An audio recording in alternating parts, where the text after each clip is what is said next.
AP deputy CM Pawan Kalyan Varahi బహిరంగ సభ successful గా ముగిసింది. తిరుపతిలో పవన్ తన వారాహి డిక్లరేషన్ ను ప్రకటించారు. ఆయన డిక్లరేషన్ లో ఎలాంటి అంశాలు ఉంటాయో అన్న ఉత్కంఠకు తెరదించారు. సనాతన ధర్మం వారాహి డిక్లరేషన్ పై గుక్క తిప్పుకోకుండా 3 భాషల్లో మాట్లాడిన ఉప ముఖ్యమంత్రి వైసీపీ నేతలపై విరుచుకుపడ్డారు. ఈ సందర్భంగా సనాతన ధర్మ పరిరక్షణకు తానెప్పుడు ముందుంటానంటూ ప్రకటించిన పవన్ కు హిందూ ధార్మిక సంఘాలు మద్దతును ప్రకటిస్తూ ఉండటం మరొక విశేషం.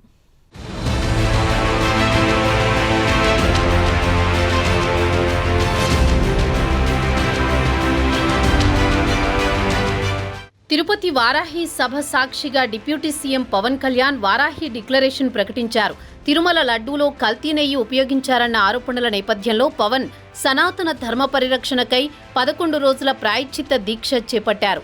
ఆ దీక్షను విజయవంతంగా సాగించిన పవన్ తిరుమలకు అలిపిరి మెట్ల మార్గం గుండా కాలినడక ద్వారా చేరుకుని కలియుగ వైకుంఠం తిరుమల శ్రీవారిని దర్శించుకున్నారు. అనంతరం ప్రాయశ్చిత్త దీక్ష విరమణ చేసిన పవన్ సనాతన ధర్మ పరిరక్షణ కోసం వారాహి డిక్లరేషన్ ప్రకటించనున్నట్లు తెలిపారు.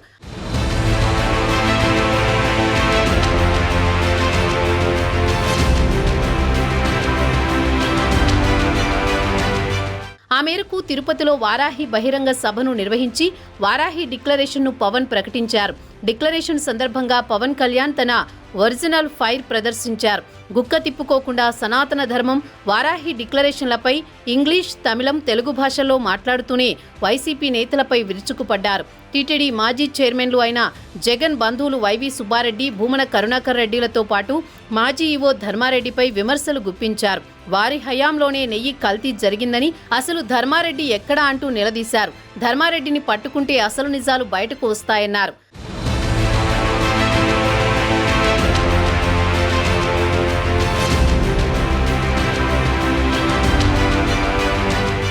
తన చిన్న కూతురు తిరుమల దర్శనానికి రాగా స్వయంగా డిక్లరేషన్ ఇప్పించినట్లు పవన్ అన్నారు.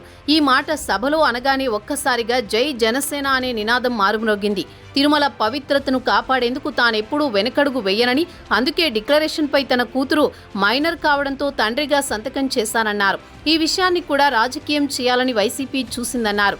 అలాగే తమిళనాడు డిప్యూటీ సీఎం ఉదయనిధి స్టాలిన్ పేరెత్తకుండా పవన్ తన ప్రసంగంలో స్టాలిన్కి చురకలంటించారు.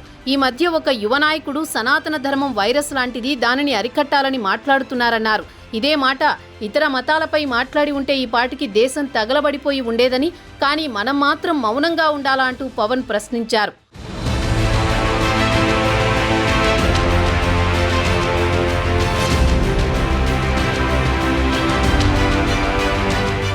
ఈ సందర్భంగా తిరుపతి శ్రీవారి సన్నిధి నుండి వారాహి డిక్లరేషన్ ప్రకటించారు. డిక్లరేషన్ పుస్తకంలోని 7 అంశాలను కూడా పవన్ సభలో ప్రస్తావించారు. ఏ మతానికి, ఏ ధర్మానికి భంగం వాటిల్లినా ఒకేలా స్పందించే విధంగా లౌకికవాదాన్ని పాటించాలన్నారు. సనాతన ధర్మ పరిరక్షణ కోసం ఆ విశ్వాసాలకు భంగం కలుగజేసే చర్యలు అరికట్టడానికి దేశం మొత్తం అమలయ్యేలా ఒక బలమైన చట్టం అవసరం ఉందని, దాన్ని తక్షణమే తీసుకురావాల్సిన అవసరాన్ని ప్రభుత్వాలు గుర్తించాలన్నారు. సనాతన ధర్మ పరిరక్షణ కోసం తీసుకువచ్చే చట్టాన్ని అమలు చేసేలా జాతీయ, రాష్ట్ర స్థాయిలో సనాతన ధర్మ పరిరక్షణ బోర్డు ఏర్పాటు కావాలన్నారు. సనాతన ధర్మ పరిరక్షణ బోర్డుకు ప్రతి ఏటా నిధులు కేటాయించాలని, సనాతన ధర్మాన్ని కించపరిచి ద్వేషం చిందించే వ్యక్తులకు, వ్యవస్థలకు సహాయ నిరాకరణ జరగాల్సిన అవసరం ఉందన్నారు.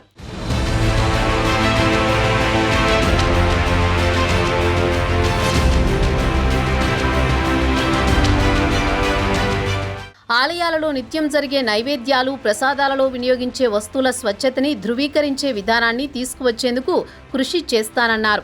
ఆలయాల ఆధ్యాత్మిక కేంద్రాలుగా మాత్రమే కాదు, విద్యా కేంద్రాలుగా, కళా కేంద్రాలుగా, ఆర్థిక కేంద్రాలుగా, పర్యావరణ పరిరక్షణ కేంద్రాలుగా, సంక్షేమ కేంద్రాలుగా కూడా పూర్తిస్థాయిలో రూపుదిద్దుకోవాలని, ఆ దిశగా ఒక ప్రణాళిక సిద్ధం చేయాలంటూ హిందూ ధార్మిక సంస్థలకు పిలుపునిచ్చారు.